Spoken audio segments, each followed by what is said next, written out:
कहा अंडजन। अंडजन में अंडाणुओं का निर्माण होता है। अंडजन में अंडाणुओं का निर्माण होता है और यह कई मिलियन के अंडाणु होते हैं।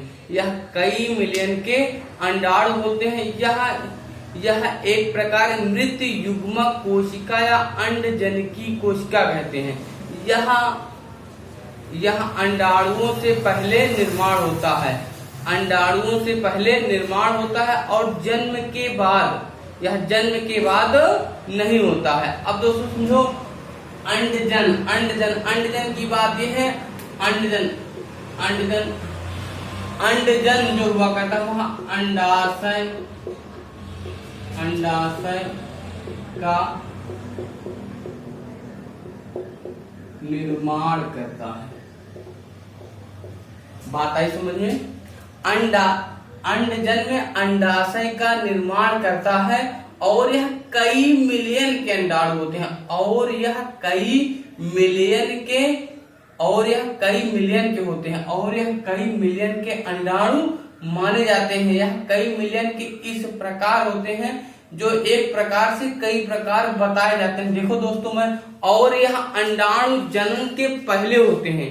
यह अंडाणु जनन के पहले होते हैं और यह जनन एक अवस्था के बाद यह नहीं आता है। एक अवस्था के बाद यह नहीं आता, उसके बाद इसकी मृत्यु हो जाती है। देखो दोस्तों मैं आपको बता रहा हूं,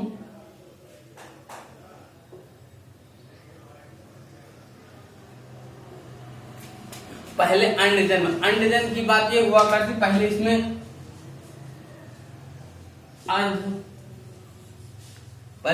अर्ध की पहली अवस्था होती है जिसे कहा जाता है पूर्वा अवस्था।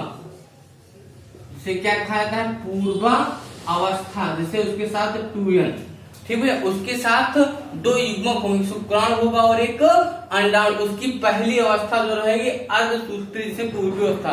यह अर्धसूत्री पूर्वी अवस्था कहलाती है जो प्राथमिक रूप में बदल जाती है। किसमें बदल जाती है? प्राथमिक की बात ये बदल गई।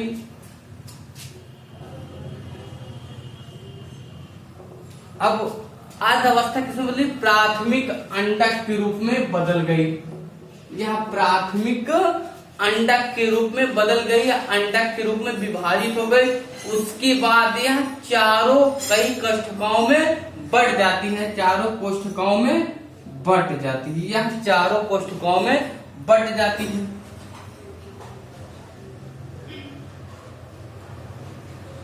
इसे कहा जाता है दोस्तों प्राथमिक पिंड। इसे कहा जाता है दोस्तों प्राथमिक पिंड। अब यह पिंड जो बढ़ जाता है फिर उसके बाद और उसके फिर उसके बाद ये प्राथमिक हो गया। फिर इसके बाद बदल जाता है द्वितीयक में 1 2।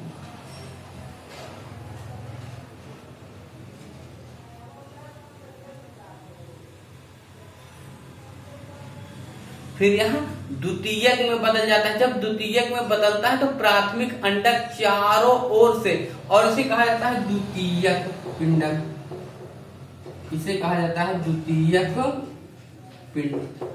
इसे कहा जाता है द्वितीयक पिंड। और उसके बाद जैसे ही इसकी श्रृंखला बढ़ती जाती है फिर यह बदल जाता है तृतीयक पिंड में।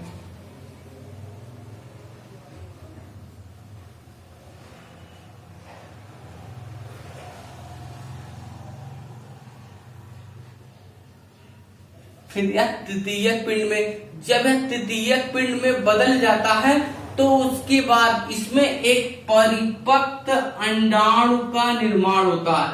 फिर उसके बाद एक परिपक्व, किसका निर्माण होता है? एक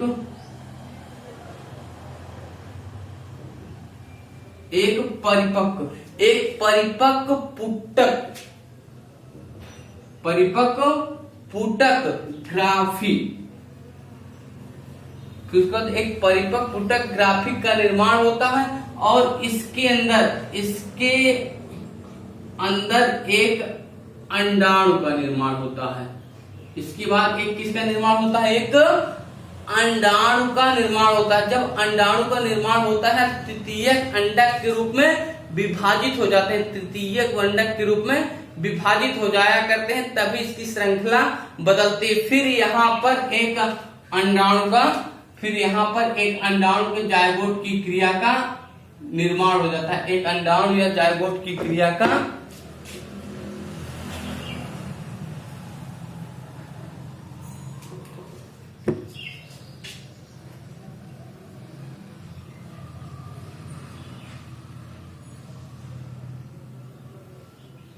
फिर यहाँ पर एक अंडाणु का निर्माण हो जाएगा था अंडाशय में, जिसे संतति कोशिकाओं का निर्माण होगा। एक बार फिर से देख लो भैया, अंडजन में अंडाणुओं का निर्माण होता, अंडजन में अंडाणुओं का निर्माण होता। पहले उसमें अर्धसूत्री विभाजन होता है पूर्वावस्था में, पहले पूर्वावस्था में अर्धसूत्री विभाजन होता है और उसके बाद फिर प्राथमिक व अंडक के रूप में बदल जाता है। वह प्राथमिक अंडक के रूप में बदल जाता है, प्राथमिक अंडक के रूप में बदलता है। फिर वह उसके बाद प्राथमिक पिंड के रूप में बदल जाता है, फिर वह प्राथमिक पिंड के रूप में बदल जाता है। फिर उसके बाद वह द्वितीयक पिंड के रूप में बदल जाता है।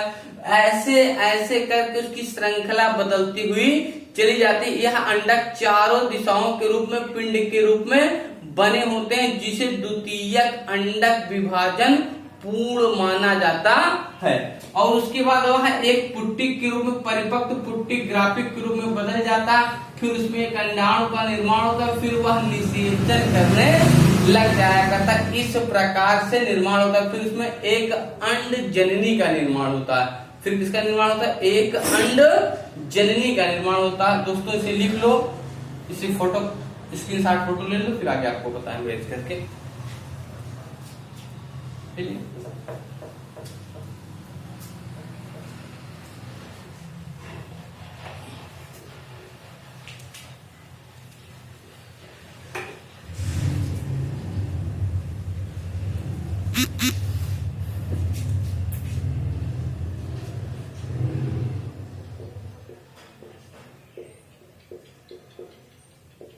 देखो दोस्तों, अंड जननी की बात यह हुआ करती दोस्तों, उसमें पहले हम एक शुक्राणु ले लेते हैं 2n। ठीक दोस्तों, शुक्राणु ले लिया 2n। उसके बाद इसमें पहले होगा अर्ध,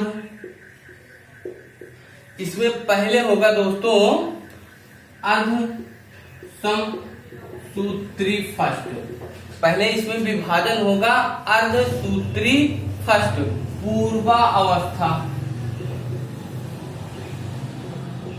पहले इसमें अर्धसूत्री विभाजन होगा पूर्वावस्था। फिर उसके बाद होगा इसमें प्राथमिक, फिर इसमें होगा प्राथमिक अंडक के रूप में।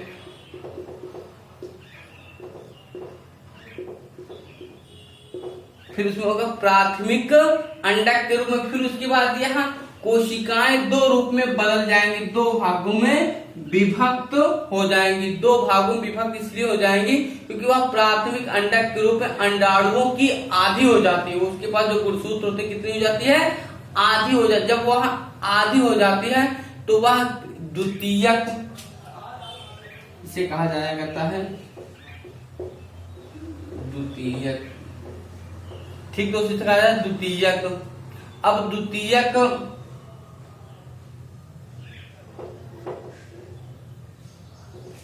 द्वितीयक अंड के रूप में बदल। फिर उसके बाद जब ये इसकी क्रियाएं हुई तो ये भी बदल गई, इसकी क्रियाएं हुई तो ये भी बदल गई। तो इसे कहा जाता है अंडाणु, इसे कहा जाता है दोस्तों अंडाणु। अंड जननी का अर्धसूत्री का पूरा ही होना,